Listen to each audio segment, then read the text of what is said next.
Alright, hey everybody, it's Rob here.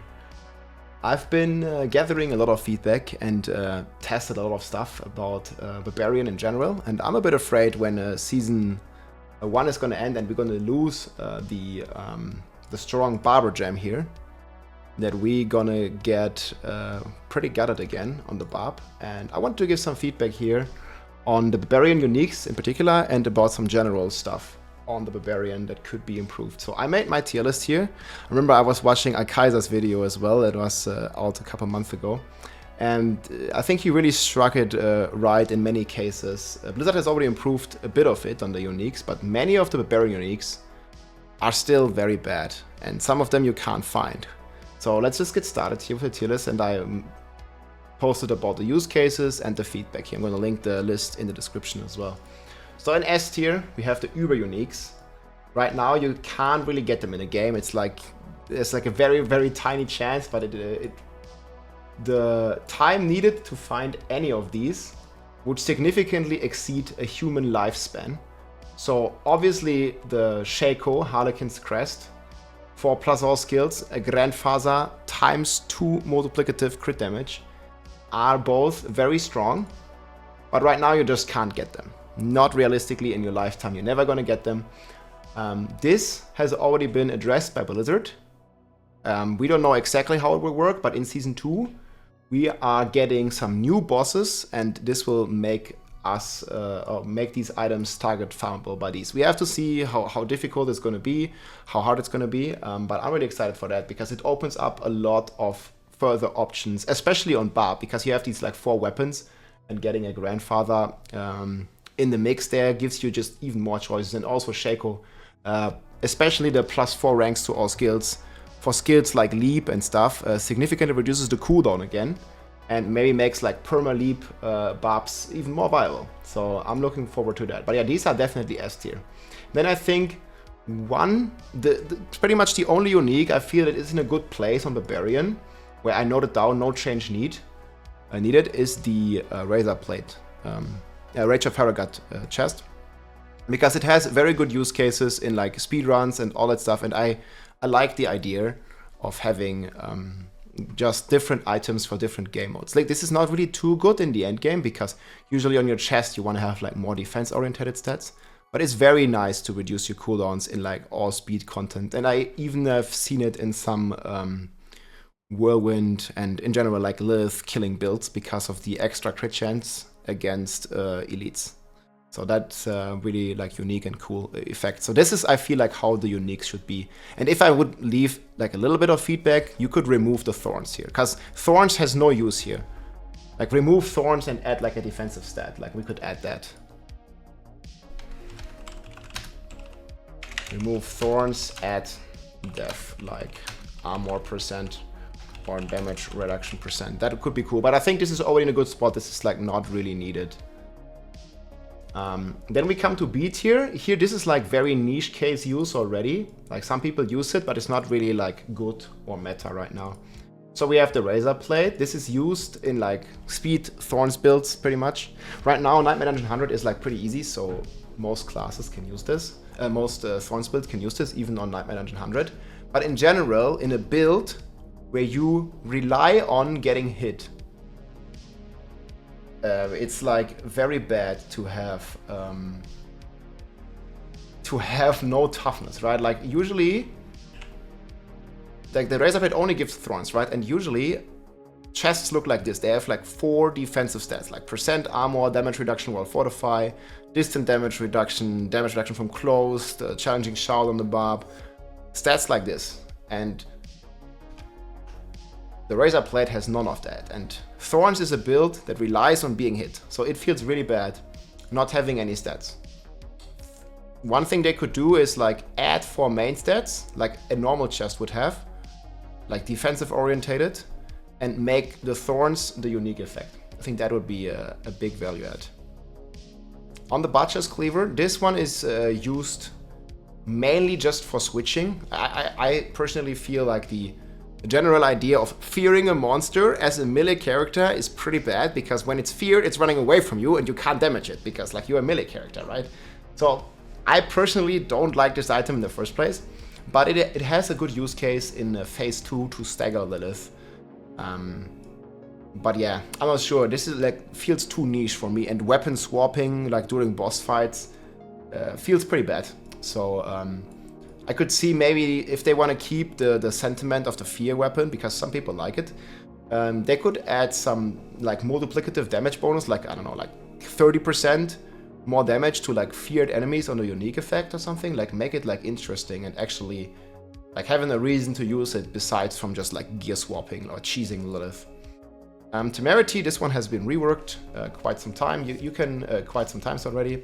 It's an okay unique now, not the worst anymore. It used to be completely garbage, but now they actually added life scaling with it. Like it now scales of your maximum life, not of your base life. So it's a big step in the right direction here.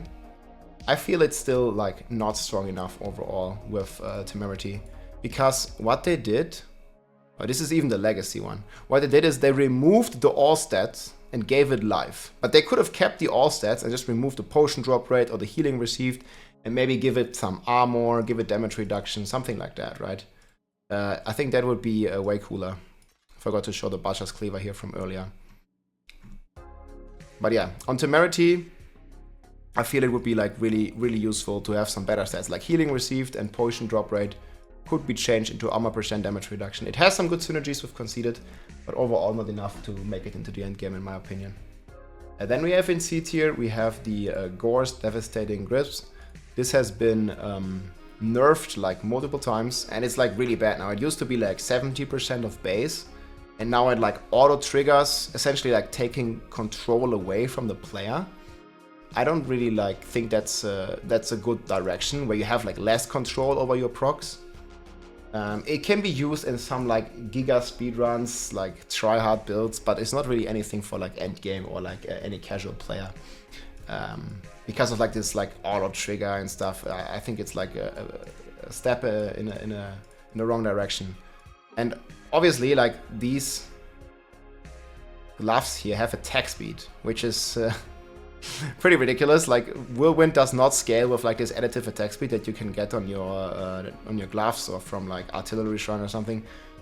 And you know, usually like your gloves have like crit chance and maybe even lucky hit, and lucky hit is here, but there's no crit chance. So having like missing 12 crit chance is a big deal on the gloves, especially on Barb builds where you don't have like so crazy crit chance to begin with.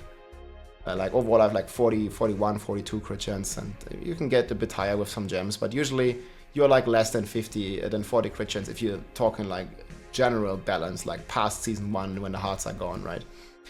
So I think what would be really good start, like the minimum here, I think attack speed to crit chance, because attack speed is useless, and maybe even increase the proc rate, allowing it to accumulate more damage for a longer time, because 2 seconds, just random procs feels really bad to me. Then we have the Ramalaldi weapon. This one here gives us more damage the more fuel we have. It's used in some double swing whirlwind variants, but usually it's outclassed. I think even the double swing build at the end, when I played it, like I played double one-hand mace because it's just better. Overall, I think they could add like a bit more damage to this, like because it's a good thematic. It's like very unique. So I think the general idea of the item is very nice, but maybe they could add like max fury to it, or they could add, you know, it would be a good thematic fit if you're getting like 20 or 30 maximum fury on this item, on top of this, like maybe on the unique effect. And yeah, maybe make the damage like 0.2 to 0.4% per point, because if you find Ramalaldi at like 0.1, it's like completely useless, basically, right? So that could be some nice stats there. On Overkill, it's used in Deathblow builds. I've made a video about it, I'm gonna put that in the description, but it's just too weak overall. And I think what they could do is like just give it like more stacks, more ranks to Deathblow. We have this on Hellhammer, or we are not on Hellhammer, we have this on the Fields of Crimson already. Like we have +9 ranks to Rupture. And I think they could go with the same theme for like items like Hellhammer, +9 to or +6 to Upheaval, and +6 to Upheaval on Overkill or something, just to like buff it, because Hellhammer is like all the way down here as well. It looks cool, but has no use case. I think if they just add these +3 to 6 ranks to Deathblow that you can then upgrade to +9, that would be a big help for both of these weapons. And then we have the Fields of Crimson where we already have it, but they have like kind of made it like kind of weird situation now where the legacy version of Fields of Crimson is actually better because it gives you Rupture cooldown reduction and 20% cooldown reduction in a world where we have like giga nerfed cooldown. We only have 10% on our Helm and Amulet. So this is like half the cooldown reduction that we lose, right? Like 19.6 if you have a max roll. And the legacy version that one I have here is actually better than the new version. And I think that should never be the case. Or at least it should change then, because like legacy versions is not that great because you can't find it anymore. So if I make a Rupture build with the cooldown base, because the build really like benefits from like being able to Rupture more and more. But you can't do this anymore with this like a cooldown nerf that happened to the weapon. So I think that could be reverted, or at least add cooldown for Rupture on top of that. Then we come to D tier. Like this is like barely used by anybody. It's like a lot of copium already here. Battle Trance. This one was also like reworked. But the problem with this is it only gives. So it has like kind of two things wrong with it. It gives ranks to Frenzy, but then it only buffs the attack speed of not Frenzy skills. Which is kind of like counterintuitive, I feel like. Either it should buff core, or give ranks to core skills, or it should give attack speed also to Frenzy. Because with this, you don't really deal any damage with Frenzy, and now you also don't really deal any damage with your core skills. So I think if they just like either buff both or like only buff one of them, but both buffs apply to like either core skills or either Frenzy, it would make it a lot more viable pretty much. So maybe that could be done, like instead of Frenzy ranks, just add core skill ranks. That would already be a big help. Or leave both in there, and while you have maximum Frenzy, just say your other skills, just say gain 45% attack speed, also for Frenzy. That would be cool, because then we could actually have a Frenzy Barb. And this amulet would give 45% attack speed to Frenzy. That would be cool. Yeah, Ethelwrath, I think it has hardly any use case on Barb. Has almost no scaling versus Frozen. It's the new unique, so it's kind of sad. I think they could like, I don't know, I mean, make it work against stunned enemies as well. Or if you want to keep the thematic correct, just add like a multiplier against frozen enemies or something, because Ethelwrath is kind of like a cold weapon. And it goes kind of the same thing with Frostburn here. It just has like no synergy. The only thing that has a synergy is together with Ethelwrath, but again, like the Barb doesn't really benefit from freezing enemies much, and there's just no benefit very much. Penitent Greaves, this one is pretty nice for builds like the Rogue, I think, Twisting Blades and some other Rogue builds use this. But on Barb, there's just better boots, and I don't think this has much of a use case, but that's not really the problem here. Like we have some other boots that we need to talk about later. But it's good for Rogue, so I think there's not necessarily a change needed here. Maybe you could buff it a bit. Like, I don't know, make it like 15 to 20% damage to chill targets or something. That'd be cool. Hellhammer we already talked about. It looks cool, but it's not even used in upheaval builds, mostly because you just have stronger offensive options. So maybe you could add like +3 or 6 ranks to upheaval, similar to what we have on the Fields of Crimson, because Hellhammer, man, like any legendary aspect, it's just still better than Hellhammer, even though they buffed it already. But yeah, just removing some of this or adding +6 ranks to upheaval on the unique would be on the unique effect would help so much. Like +6 ranks in the end will be like 40-45% damage, which is really needed for upheaval because it's so weak in comparison. A Fist of Fate is like very random.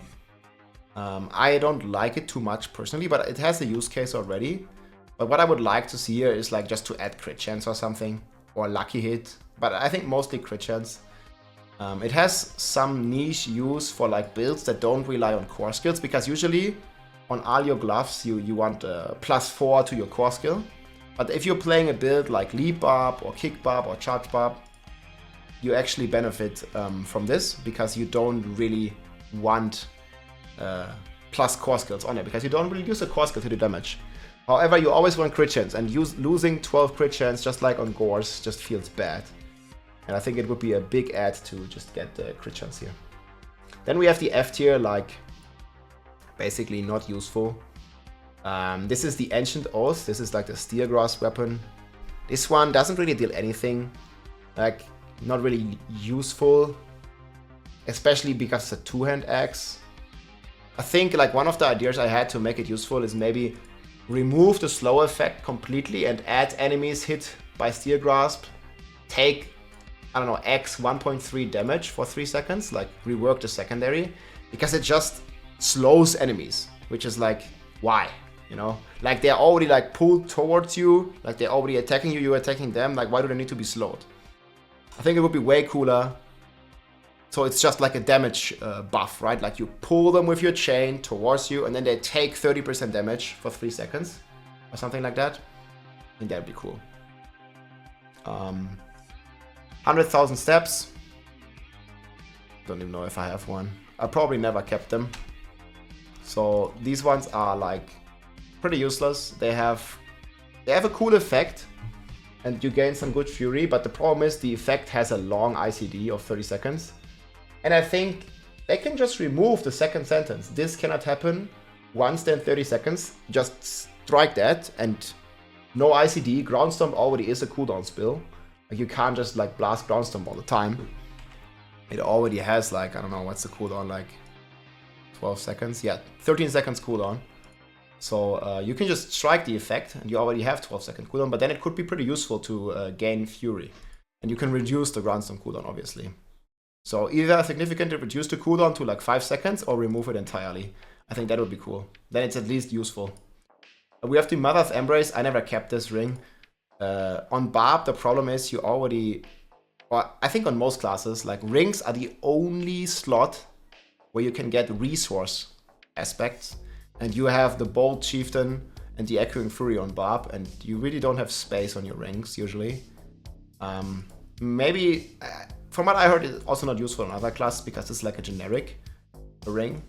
But maybe what could be done is, like, make it restore the full resources, or also make it work against a single target. They've recently done this with one of the resource Barb aspects that works similar.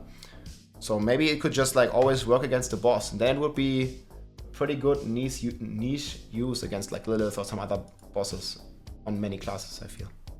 But yeah, right now it just feels way too weak, and yeah, the resource slot is way too thought after on many builds, especially on Barbarian. And then we have Frostburn. Already talked about it, like there's just no real good synergy. The only like minor synergy is together with Otherwrath, but the problem is like Barb doesn't really benefit from freeze. And I think they could just move this like cold damage restoration like to the secondary and add some more stuff to it, like add some attack speed, things like that. Rework the stats a bit, because I feel like no one is really using Frostburn. But yeah, obviously Barb right now with the Barber is decently strong. I'm just afraid like whenever that Barber is gone in Season 2, which is starting in October, we're gonna be left the weakest class again. And yeah, I feel like buffing some of these uniques, especially if we can like target farm them in Season 2, the Season of the Blood, that would be really cool. Because right now I'm not really hyped if I find a unique. Also, like, maybe if you salvage a unique right now, it just doesn't really do anything. Maybe you could also get some like useful material if you salvage a unique. But yeah, that's just some feedback I wanted to share here. I hope you guys like this overview. I'm going to link this in the description, and we'll see what's going to happen. Maybe we'll get some good buffs and reworks to the Barbarian uniques. Hope you guys enjoyed. If you liked this video, make sure to subscribe, leave a like or a comment. I'm also live on Twitch almost every day, so come and say hi.